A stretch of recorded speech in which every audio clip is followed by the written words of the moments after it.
carpet ছিল না carpet চাও কোন স্পট হলে নিয়ে না দাদা ভাই দূরে কই দিলাম আপনারা আমি এটা একটা স্পট হলো এটা তো শুকাই গেছে গাড়ি তো আর ইয়া না এটা কার্পেটও লাগবে বুঝেন নাই আপনি ভালো করে দেখেন যাও যাও যাও যাও যাও এসান দেখেন আপনি দেখেন এটা দেখেন দেখেন আপনি দেখেন আদো না এটা লাল হয়ে রইছে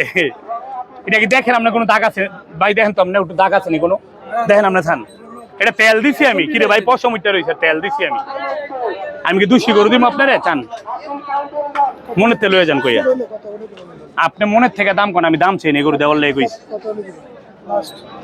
40 দাম দেন 3,40,000 দেন 2,50,000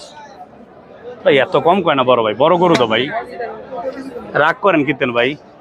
এত কম কয় না কিনে মাল ভাই এতটা দাম চাই ভিডিওর ভিতরে দেখছেন 10,000 20,000 দাম চাইলে বেশ কম 30,000 গরু দাম নেবেন 30 আমার তিনি তেন অন্য জায়গায় তুলে ঠিক হয়ে নিবেন এই গরু এইটা যা বেড়া দাম হারা চাইছো দাম চাইব বুঝেন নাই নজর লাগায় দাম কয়ে গরু লয়ে যান ভাই আমি দাম চাইনি আপনাকে গরু দেওয়ার লেগে